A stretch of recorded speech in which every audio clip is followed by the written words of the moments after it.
Hi lovely people, welcome back to my channel. Today I thought I'd do a VR, another VR that I thought I'd done, but checking my playlist, no. So I seem to have a whole list of imaginary VRs in my head. So today I'm rectifying this. Now this VR is to Antonia over at the channel Antonia's Bliss. Now it's the flip side of the coin to Sylvain's tag, 7 decks for deadly sins. This tag is 7 decks for heavenly virtues.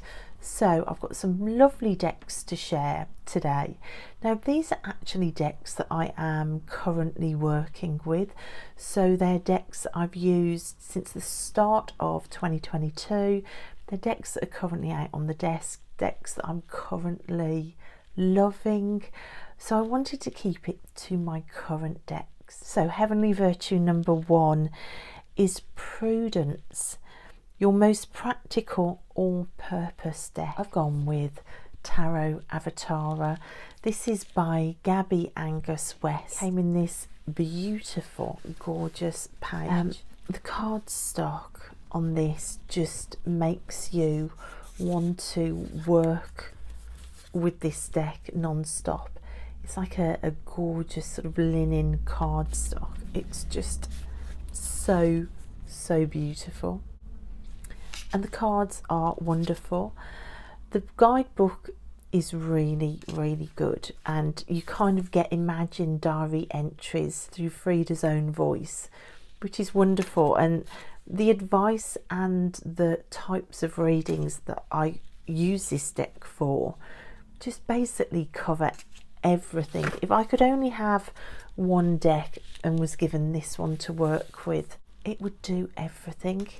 It's absolutely gorgeous. I love the colour palette. I love the references to her artwork. I love the strength in the deck. It's just really such a gorgeous deck. Practical and all-purpose. It's just fantastic. So the Tarot Avatara, the wonderful Tarot Avatara by Gabby Angus West, is my first deck for Prudence. So my dog has come to join me. This is Rupert. Rupert, are you going to say hello? And Luna, they're both in. This is the noise that you hear in the background when I'm sometimes filming. The crates are just behind here. Bundles of trouble, both of them. Right, deck number 2, if the dogs will allow it, is Justice, a deck that you use to make decisions. And for me, it's the Moon Oracle. Now this is just a fabulous oracle. The book is brilliant. In the back of the book you have all the moon phases for each year and dates for each moon phase. It's just a fantastic book, and I do use the spreads in this book. I tend to stick with the Seven Sisters spread, which uses the 3 different sections of this deck. So these are the backs. So you've got goddesses, you've got the 12 goddesses. That tends to give me a overall feel for the moon cycle of the energy of the month. Then you've got these moon phase cards. So you start off by using the moon phase card that you're actually in, and I tend to use this deck at the start of it on a full moon, sometimes a new moon as well. And I use it for making decisions about planning for the month, about goal setting for the month. So these are all the moon phase cards. That's the biggest pile of cards. But then you've also got this, the moon mansions. And I know I've shown this deck lots of times, I do know that. It's really accurate, and I think that's the reason why I go to it a lot of the time for decision making, because it is just really bang on and accurate, and I really love it. It is one of those 10 that I would grab from a burning building. I have to say it's one of those 10. Moon goddesses, moon mansion and moon phases make up the 3 sections of the deck, and then you work the spreads with those 3 different sections. If you are interested in this deck, then I did a quite in-depth review of working with it early on in my YouTuber days, which I'll link at the end if you're interested in seeing how this deck works. The next heavenly virtue is Fortitude, a deck that doesn't pull any punches. Now again, this is a new deck for me, and I am loving it so much. That's the Reclaim Oracle. This is just wonderful, and it's pairing with literally everything I'm using so far this year. I'm pairing it with. It's got loads of cards. It's got 80 cards, and these are the backs. The card stock is gorgeous. It's got that sharp snap to it as you shuffle. It's just wonderful, and it doesn't pull any punches because of some of the key words. It is really a deck for shadow work and for calling you out to face some of the emotions that you might not want to face. Now, I have, in some readings, I've done a almost spiritual bypassing where I've pulled a word and immediately jumped to the good way that it applies to me, and I caught myself out doing that, and I actually own each word as I pull it out, so you know, not to bypass the difficult shadow questions. So if I am owning this emotion, where do I own it? And on some of the harder words, that can be really telling to do.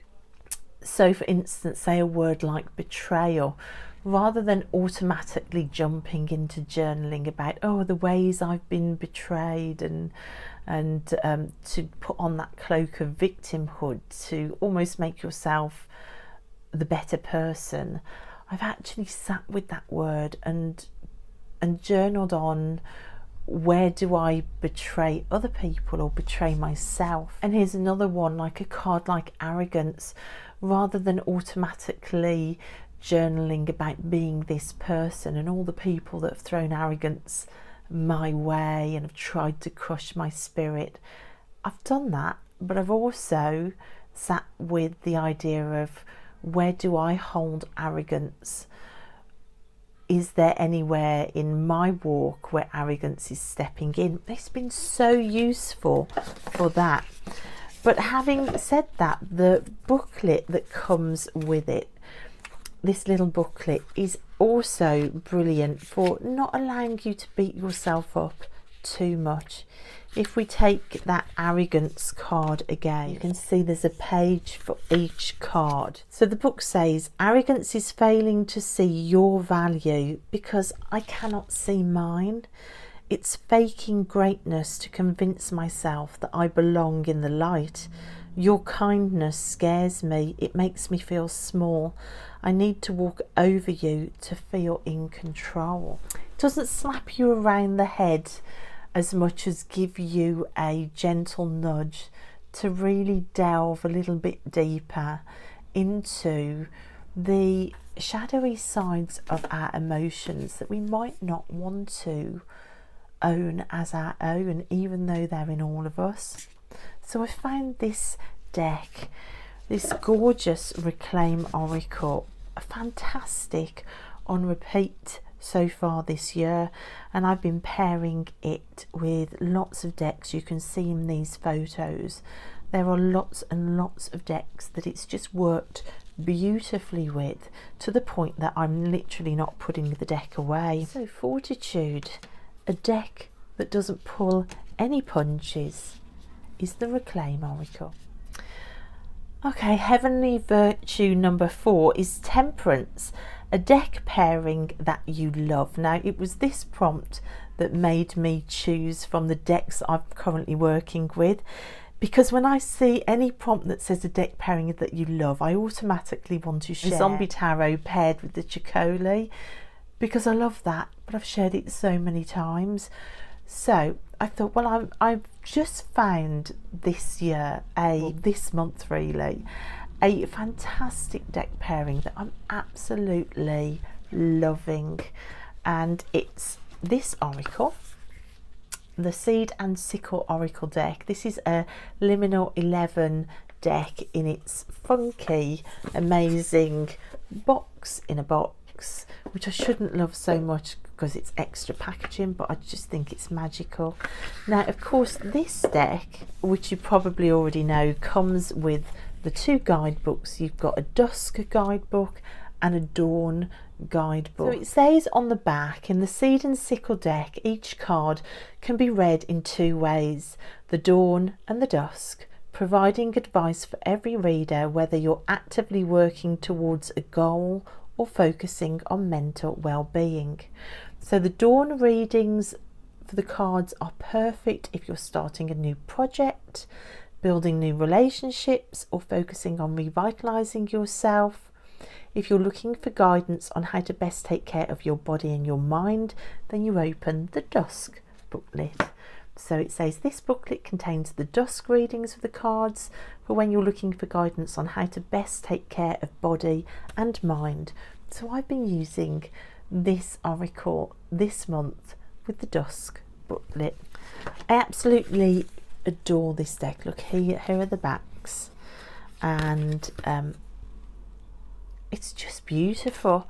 I haven't worked with the Dawn booklet yet. I've only been working with the Dusk, but I'm loving it.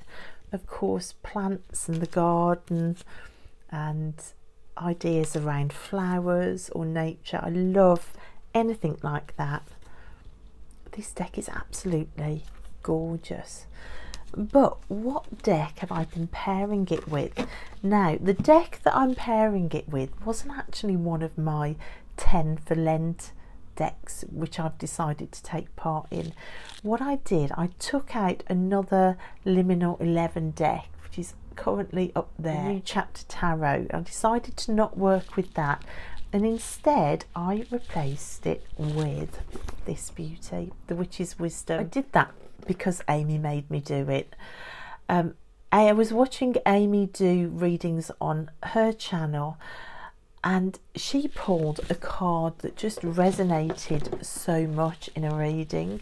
These are the backs, and so this was the card that Amy drew as part of a reading, the Ace of Earth. And if you haven't watched Amy read cards, then I'll link her channel below. She is just the most wonderfully grounding, centered, calming tarot reader, and I just love her channel. I love her readings, but it just really resonated with me, this card, and it just made me want to work with the deck. So I swapped it out, and it's now one of my decks for Lent. I'm working with it currently.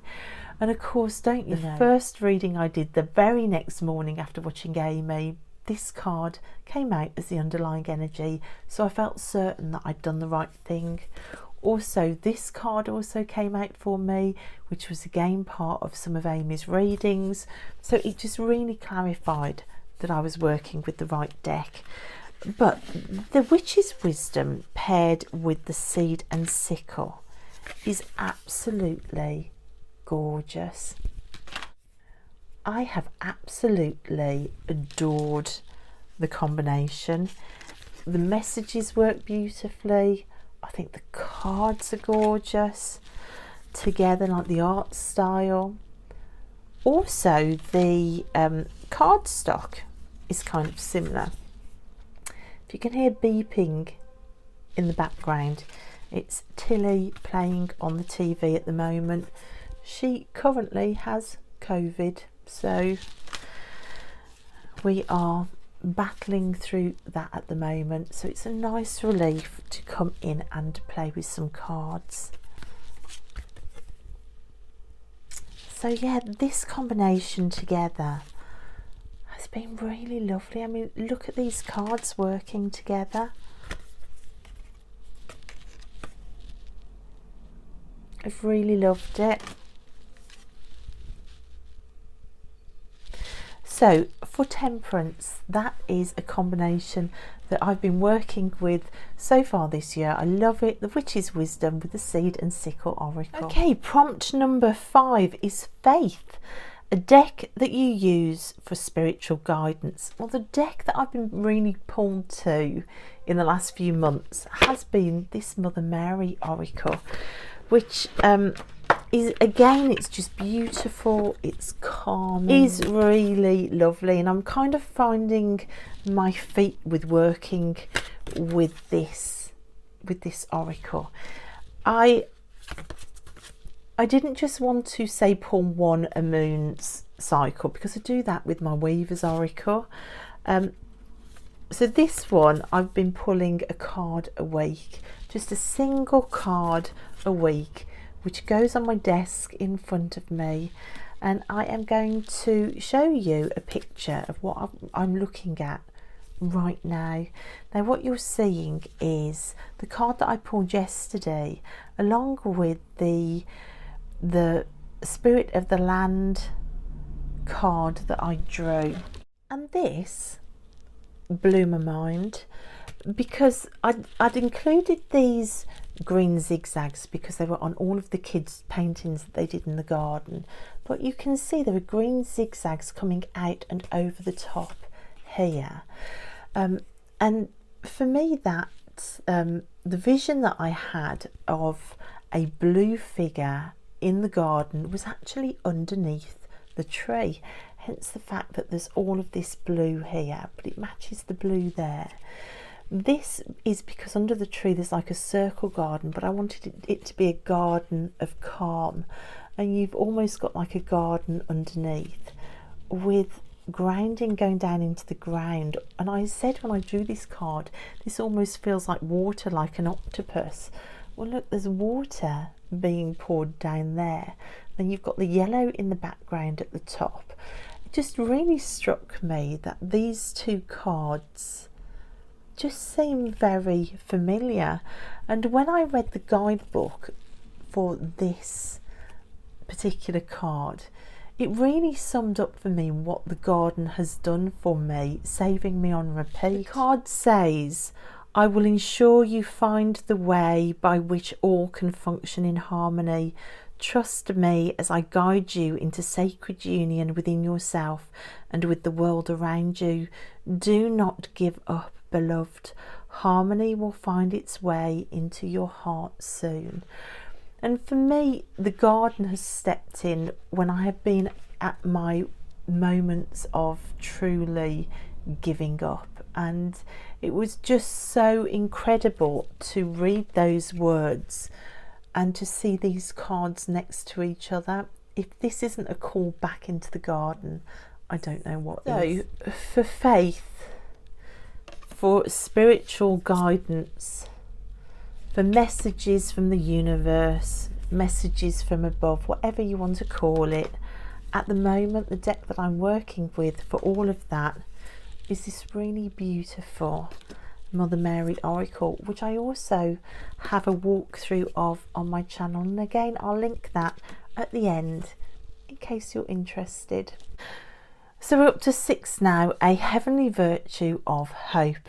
So a deck for the dark times, a hug deck, and again this is a new deck to me and I love it so much. It's the Gentle Tarot. So I've started working with this month as well, and it is really special. Now I've seen Dawn Michelle over at Boho Tarot talk about this deck, look, with the gorgeous sort of antique gold edges, and these backs, everything about this deck, from the box to the book to the cards, is just beautifully done, and I'm finding it really powerful. I have been in a place of battling things this year. I'm taking on big issues and trying to get to the bottom of some really big issues. And when that happens, when you're doing that and there's a lot of challenge around you and there's a lot of overwhelm around you, and the news is so bad as well, and every time you turn on social media or the TV, there's horrific news stories that fill you with upset and fear as well. I mean, it feels like end times sometimes, it really does. When you're in that space and your own personal world as well is full of big challenges, I think sometimes I've come to my decks with a little bit of trepidation, like, please don't call me out too hard on anything, because I can't take anything too rough and too intense. And when I've really felt in those moments, this is the deck that I've come to. And it is exactly what it says on the tin. It is a gentle tarot. The messages in the guidebook are so incredibly lovely and hopeful and wonderful, really. They are hope-filled, and it allows you to work out the next step without downing tools on yourself or forgiving yourself if you haven't quite accomplished the step you were trying to do. It's one of those decks, it's just so beautiful. I just can't say enough about it. So the Gentle Tarot, I'm loving it. And then in position 7, it's Charity, a deck that you would give to someone. Now, I can't talk about the decks that I'm working with this year without mentioning the Arthurian Tarot, because of course I'm on the Hallow Quest, which has now started. I'm on the Hallow Quest for real now. I'm on the quest for the sword. I keep it in this lovely little bag.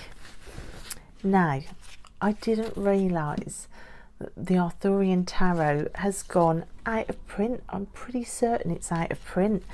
And didn't realise till one of you lot said, what Arthurian Tarot is it? Because I can't find it. I think it might be out of print. And then a friend said, oh, I've tried to find that deck and I think it's out of print. I couldn't believe it. I've never had a deck that I own go out of print before, and this was just so readily available. So I've been sharing it all this time, not for a second really thinking it was out of print when it is. So my huge apologies for that, guys. I had no idea that this had gone out of print, and I'm quite sad about it really, because I'm loving it so much. I want to keep sharing it just over and over and over again. And what I'm finding from the Hallow Quest, and hopefully I'll be able to share the Hallow Quest and relate it to how to do the Hallow Quest with other decks, hopefully, as soon as this one is now out of print. But yeah, it's kind of made me feel like I can't share what I'm doing as much anymore, because it seems unfair when this is out of print. It must just only recently have gone out of print as well. So if I could gift any deck, I wish that I had a cupboard full of these to gift to people, and there are a few people that I know who would be top of the list that I would want to gift this deck to. In fact, I am actually on the lookout for any that come up cheaper to buy to gift on. So this is like a gifting quest as well, so definitely fits in with Charity. And this deck was gifted to me as well, so it definitely fits on every level. So the incredible Arthurian Tarot, which is my main deck that I've been working with, I'll show you some of the activities and some of the draws that I've been doing with this deck at different altars. It's really taken over my year so far, more than any of the decks really, just because of the time spent with it and the connection that I've formed already with it. So that's the Arthurian Tarot. So thank you, Antonia, so much for this lovely tag, 7 decks for Heavenly Virtues. I will put all of Antonia's links in the description box below. Of course I will. I'll also put links to Amy's channel so you can see her amazing reading. I mentioned Dawn Michelle. I'll put some links to Dawn Michelle's channels in as well. Thank you guys so much for watching and listening. I hope the new mic worked. I'm trying to work it out. I think my hair might have rustled against it. Let's hope not. Hopefully I'm getting used to looking in the right place on the camera as well. Steep learning curve here, even though I've been doing this for 2 years now. Thanks so much for listening. I will put some other videos around me now if you're interested to go and watch, and I'll see you next time. Bye.